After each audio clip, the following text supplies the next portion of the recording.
The Beatitudes. Blessed are the poor in spirit, for there is the kingdom of heaven. Blessed are those who mourn, for they will be comforted. Blessed are the meek, for they will inherit the earth. Blessed are those who hunger and thirst for righteousness, for they will be filled. Blessed are the merciful, for they will be shown mercy. Blessed are the pure in heart, for they will see God. Blessed are the peacemakers, for they will be called the children of God. Blessed are those who are persecuted because of their righteousness, for theirs is the kingdom of heaven. Blessed are you when people insult you, persecute you, and falsely say all kinds of evil against you because of me. Rejoice and be glad, because great is your reward in heaven. For in the same way they persecuted the prophets who were before you. From our discussion from the Ten Commandments series and the Beatitudes series, we see that there is a relationship between both. The Ten Commandments was a principle or a guideline for people to live. It was given to the people who are free from slavery, a life that one must live and conduct themselves by, an instruction given to the Israelites. These instructions was further passed down from generations to generations. The Ten Commandments that we hold on so dearly. Regardless if you are legalist or a liberal person, Ten Commandments to most have become a law, an instruction, a principle that is dearly held, strongly believed, and it has become a book of reflection, a book that judges people's thoughts and action. At the same time, the gospel also is given to us by Jesus Christ.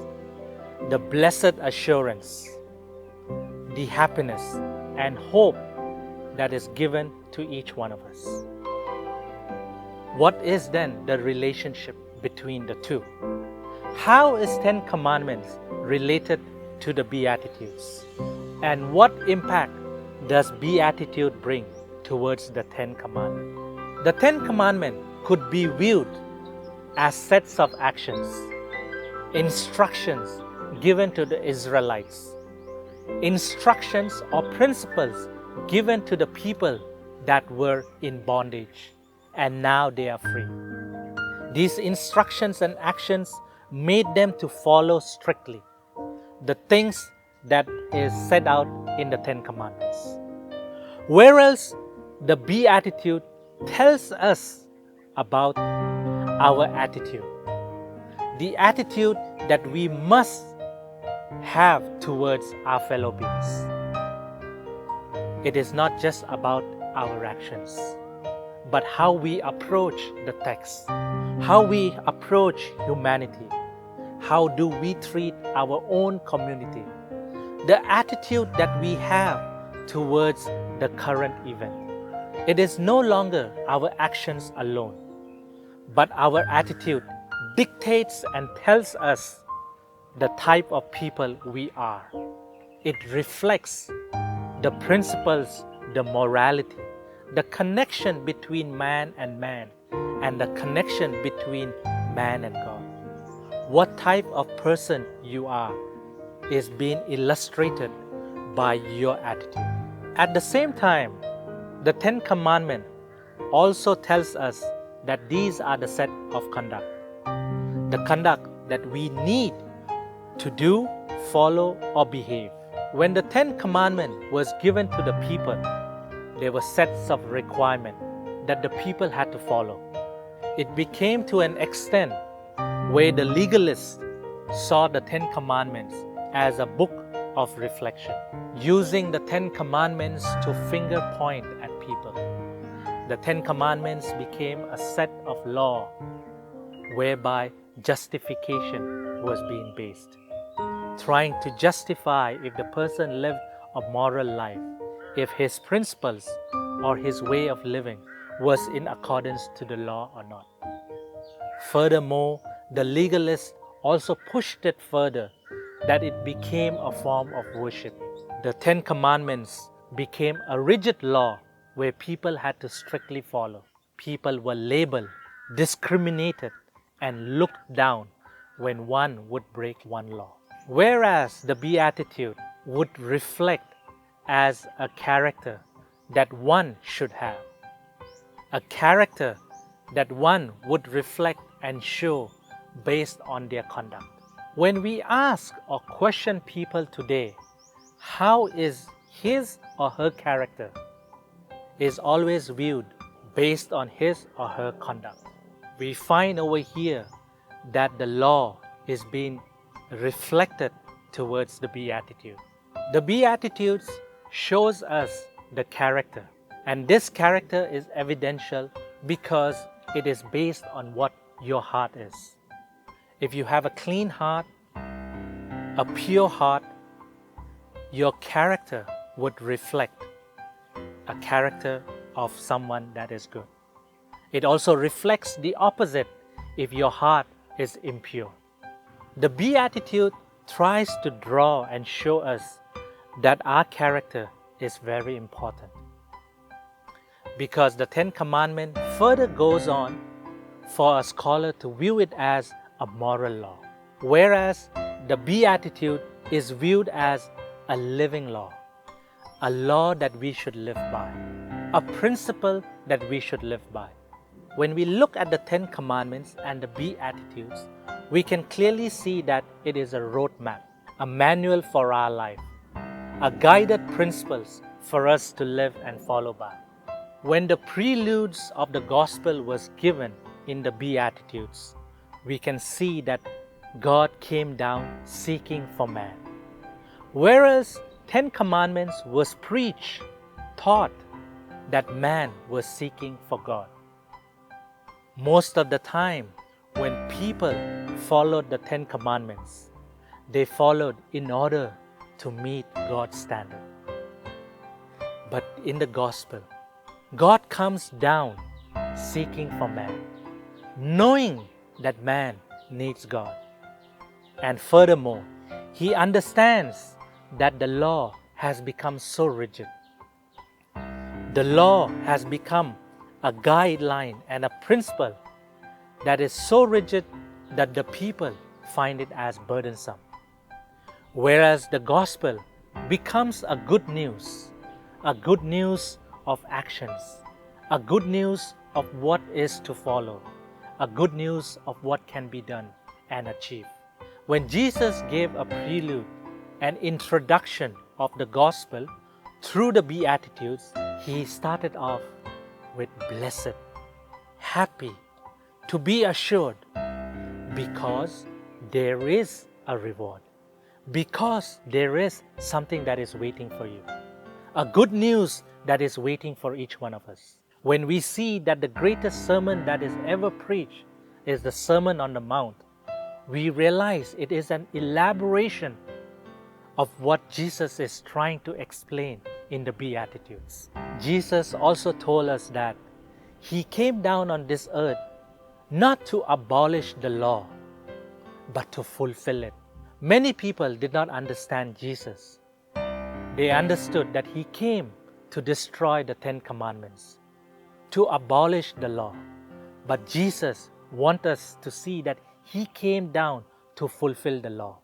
And part of the fulfillment of the law is to show us that there is a gospel, a good news. The gospel tells us that it is burden-free.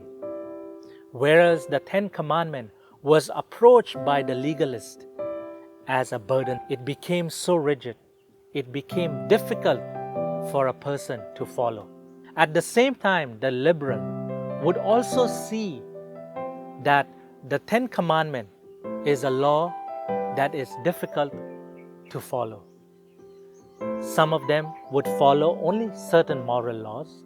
Some of them would say that we are saved by grace.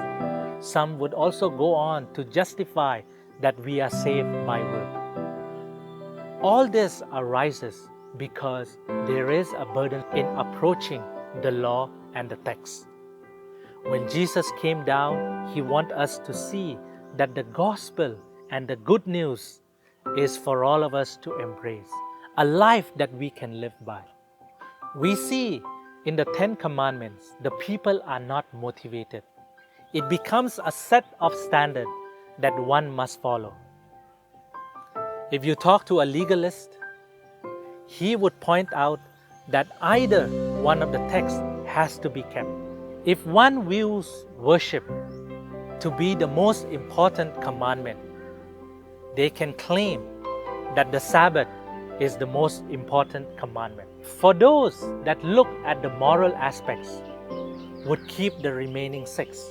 At the same time, we also see people who use the 10 Commandments as a standard to judge others, regardless of their denomination, faith, or background.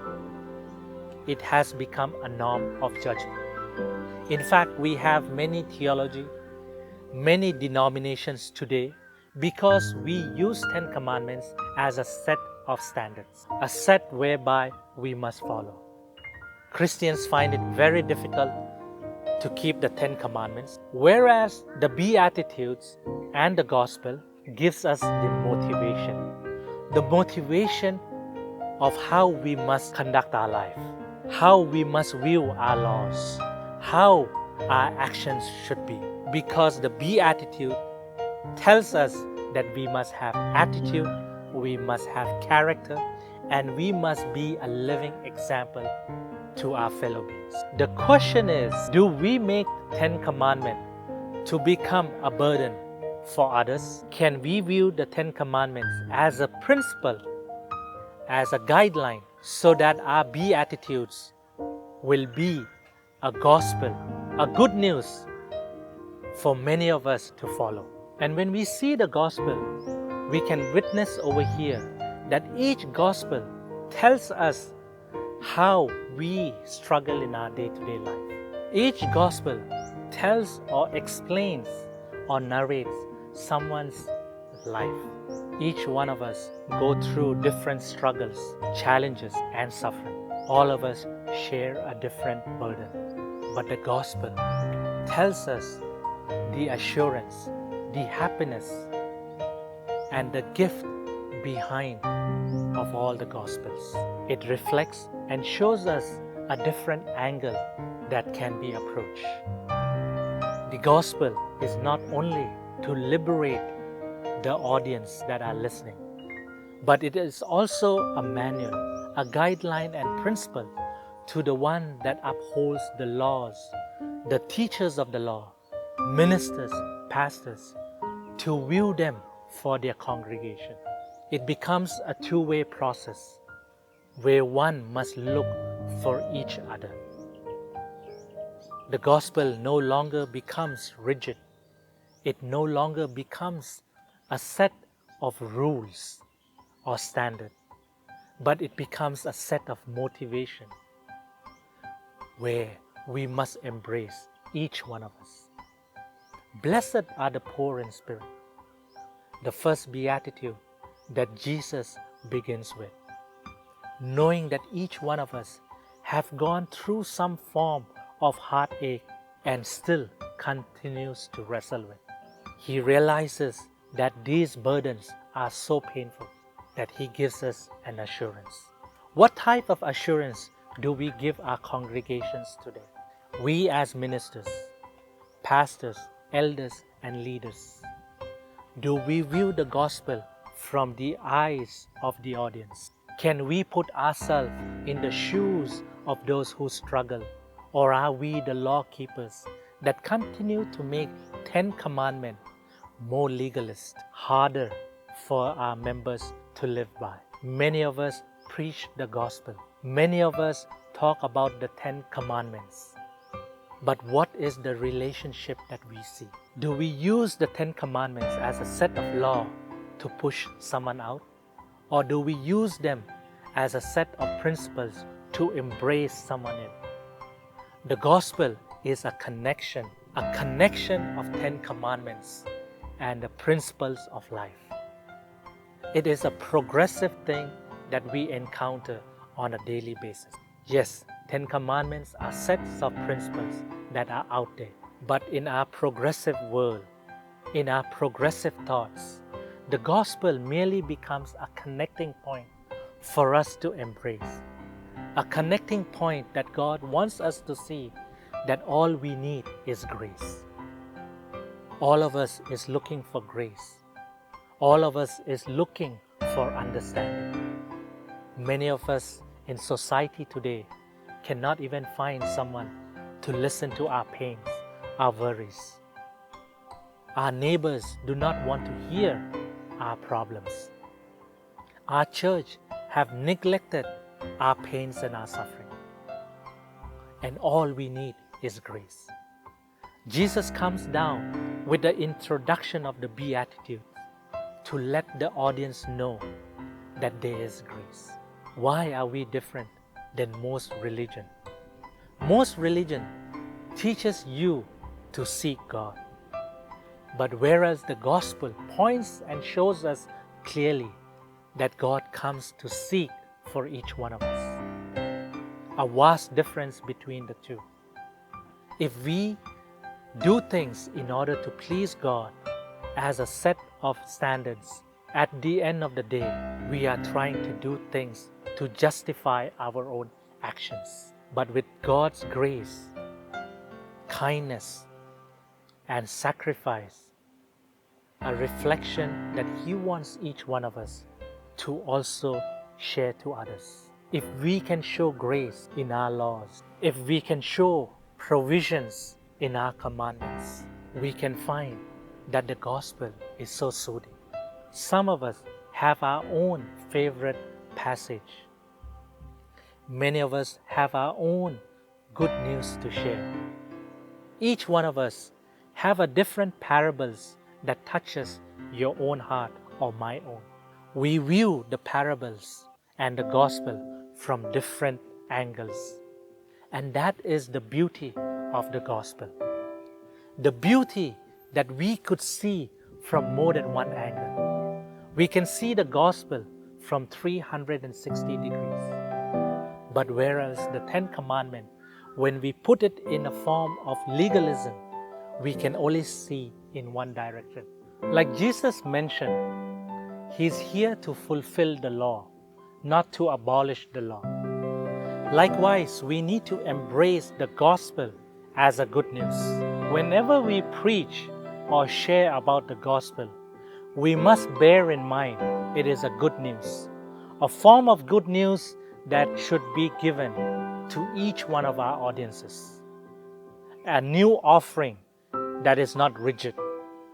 A news and information, an event that has already happened. And progressively, it will continue.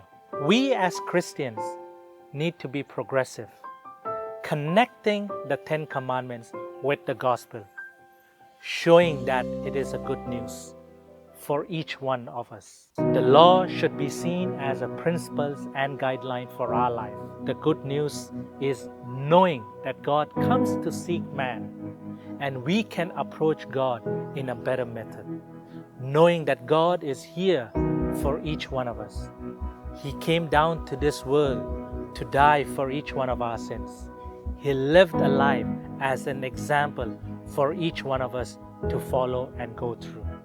Let us live a life reflecting Christ.